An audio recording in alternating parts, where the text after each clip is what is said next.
While this house seems like the standard Yorkshire home in northern England, something horrific unraveled behind its walls. In fact, it was this very kitchen that the property owner John Taylor would freeze the decomposing body of a young girl. After several weeks, the man would wrap her body in a plastic bin bag and attempt to bury it. This was the body of 16-year-old Leanne Tiernan. She was walking alone along the dark, isolated path on the evening of November 26, 2000. The area is known as Hully Go and was less than a mile from her home. After a fun evening of Christmas shopping with her friend Leanne decided to take a shortcut home. She had no idea that this shortcut would end up cutting her life short. She was abducted and murdered, but it took 8 long months to find her body and find out who the murderer was. It was John Taylor, a 44-year-old delivery driver. John Taylor's neighbors described him as an ordinary man. They felt that they could trust him. Known as the pet man, he had many dogs and ferrets. He also sold pet food to people in his neighborhood. He was a divorcee and lived alone. He was fond of hunting from an early age and was often found hunting foxes and pheasants near his house. Nobody knew that it wasn't just those animals he hunted. He was a predator waiting for an opportunity to hunt down the most vulnerable prey, including young girls. Leanne Tiernan was one of them. It was later found out that he didn't just hunt animals but tortured them too.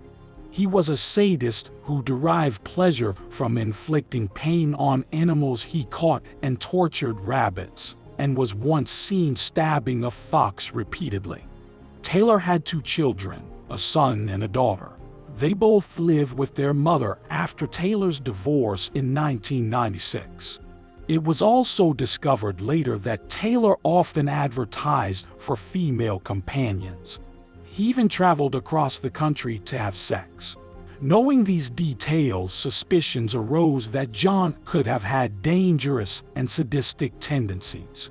However, he had no previous criminal record, and the only thing he was ever caught for was the theft of a suit when he was 15 years old.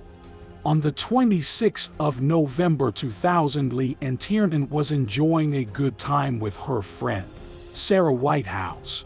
After their Christmas shopping, the 2 friends took a bus to the suburb of Bramley. The 2 got off at a stop near Sarah's home, and then Leanne walked off, taking a shortcut to her home. Leanne never reached her destination, although Leanne had taken the same route through Hooley Gills several times before. This walk back home was her last.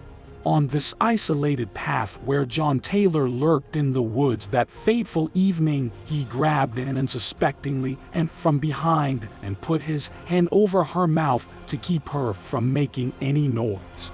He then blindfolded her and took her to his home. Once there, he tied her hands behind her back. He took sexual advantage of the teenager and then strangled her with her own scarf.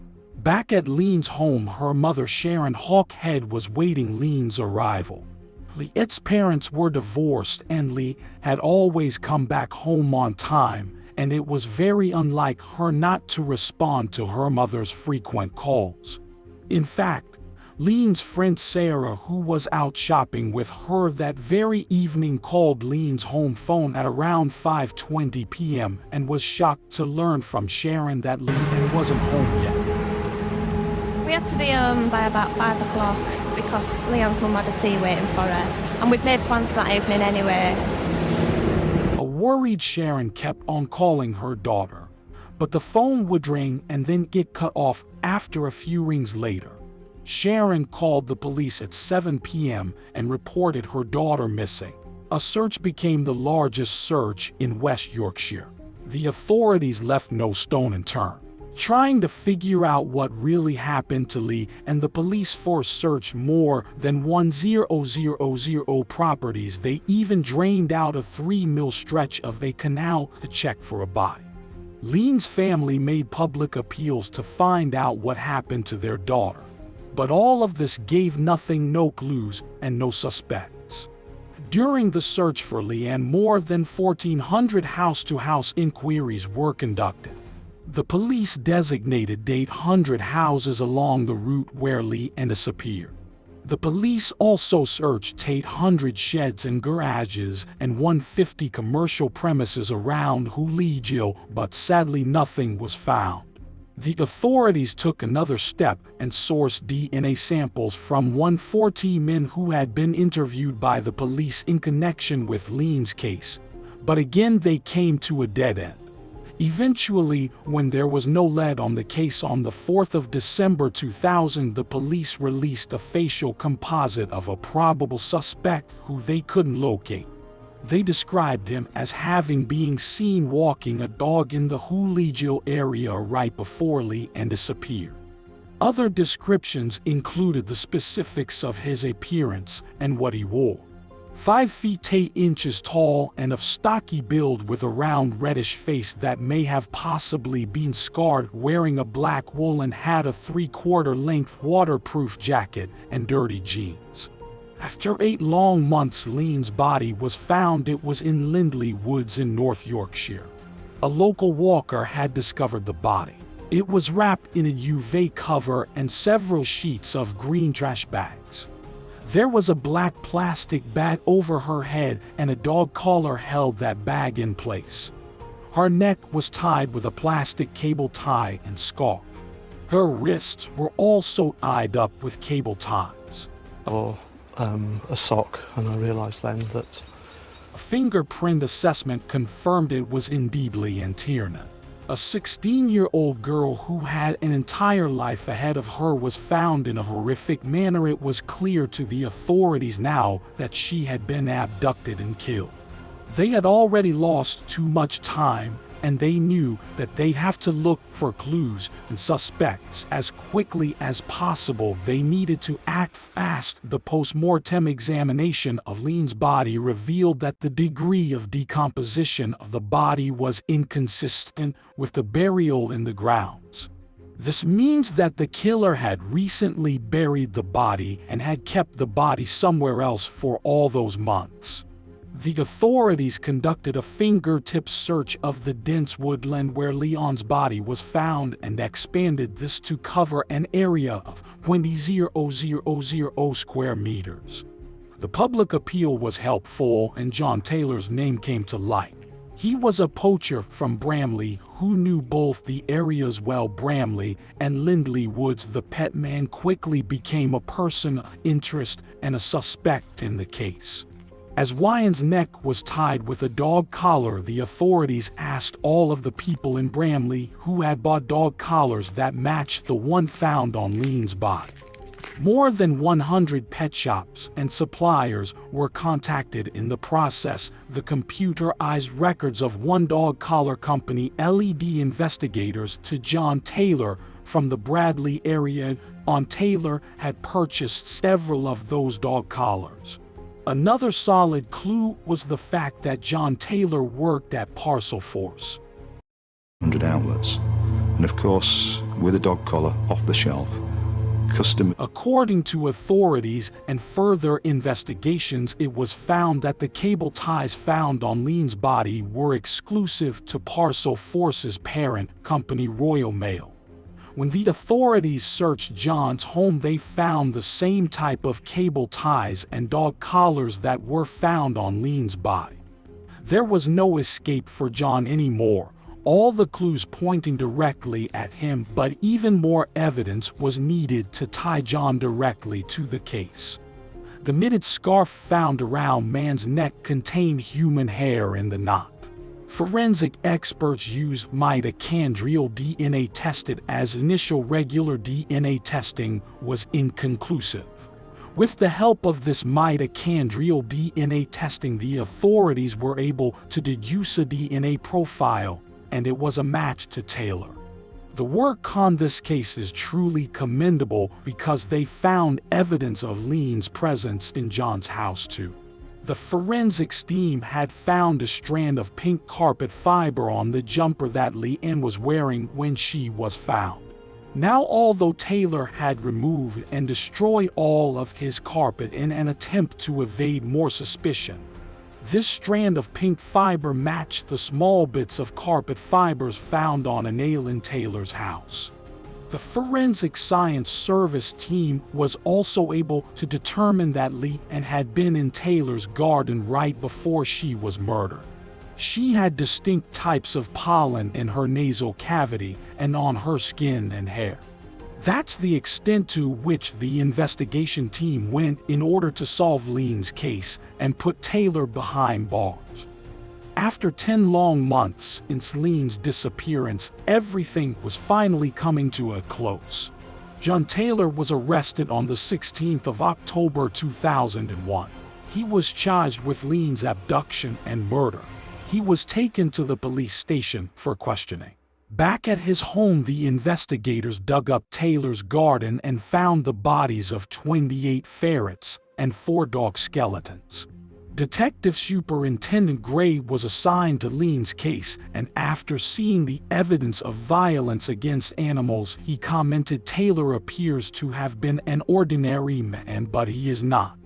He has an extremely dangerous nature. This is displayed in the way in which he treated animals." Throughout his life, during the investigation after Taylor's arrest, the authorities interrogated Taylor's ex-girlfriends. They revealed a lot about Taylor's sexually violent nature. According to his previous girlfriends, Taylor loved tying up women and had unusual fantasies that involved sadomasochistic sex. One of his ex-girlfriends also made a shocking claim that Taylor had expressed his desire to have sex with the woman's 15-year-old daughter. After this interrogation and all of the evidence, it became clear to the West Yorkshire police that Tiernan was not Taylor's first victim. The authorities went through previous missing persons and murdered cold case files to check if Taylor had a role in those crimes too. One of the first cases was from 1992. The murder of Yvonne Fitt, who is a prostitute from Bradford. Likely, and her body was found in a shallow grave in the same woodland. There were 3 other cases the authorities were focusing on. Lindsay Jo Reimer, who disappeared in 1994. Deborah Wood, whose body was found in 1996. And Rebecca Hall, whose body was found in an alley in Bradford in 2001. Could he be involved in the sad end of these women too? As for Leanne's case, Taylor pleaded guilty on the 8th of July 2002, which was the first day of his trial. During sentencing, the judge described the crime as cold. He told Taylor that he was a dangerous sexual sadist who should expect to spend the rest of his life in custody. Taylor's trial, which was held at the Leeds Crown Court in 2002 and presided over by Honorable Mr. Justice. Defense lawyer Graham Stowe Bates and represented John Taylor despite direct evidence, including a DNA match with Taylor's hair found in the knitted scarf around Leanne's neck and her blood found in his home, among other things. Taylor still only admitted to kidnapping. His side of the story was absolutely bizarre and made no sense. According to Taylor, Leanne had fallen off his bed and banged her head. When this happened, Taylor panicked and had lifted her up using the scarf that was around her neck. According to him, this is when Leanne must have died. Then he was alarmed by this whole incident and buried her body in Linley Woods. Previously in the video, we talked about the results of Leanne's post-mortem examination, and the results concluded that the degree of decomposition of her body was not consistent with the burial in the grounds for so many months. This is where Taylor was caught in a lie. When he said he immediately buried the body after she fell from his bed and died via accidental strangulation because of her scarf. A cryobiology expert who examined Leanne's body and her cardiac tissue concluded that the body had been kept frozen for some time. Based on this post-mortem report, the judge concluded that Taylor had kept her body with him for some time, between 3 weeks and 9 months. This is possible to do without causing decomposition only if the body is kept in a deep freeze. Why did he do that? Some deranged killers do this as they think it's a trophy. This could be the case with Taylor too. Or another reason could be to avoid detection for such a long time. In such cases, killers wait for a case and the news around it to die down before burying the body. During sentencing, judge is still said to Taylor, "You are a dangerous sexual sadist. Your purpose in kidnapping this young girl was so that you could satisfy your perverted cravings. This was a planned, premeditated encounter. It was a cold and calculating act, and the suffering you caused was immeasurable." Prosecutor Robert Smith clarified that according to the state in which Tiernan's body was found, it wasn't possible to prove for sure whether or not she had been sexually abused, but Smith claimed that Taylor's motive for killing her was sexual gratification.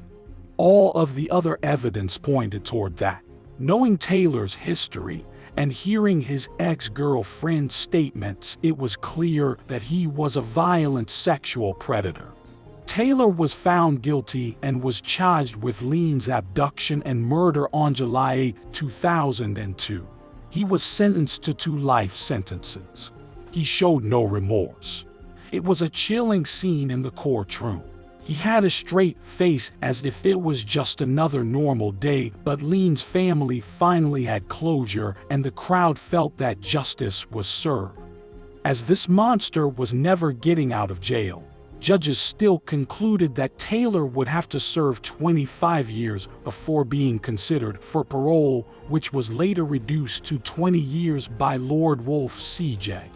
However, seeing the magnitude of his crimes and his remorseless attitude, it seems like Taylor will spend the rest of his life behind bars. Parole doesn't seem likely for him. Taylor was sent to Wakefield Prison, which is a maximum security prison. This famous prison also houses many famous criminals, including Ian Huntley, Roy Whiting, and Harold Shipman. And that's not where Taylor's criminal record stopped. In fact, because of the investigation into Leanne's murder, his DNA solved a few other cases.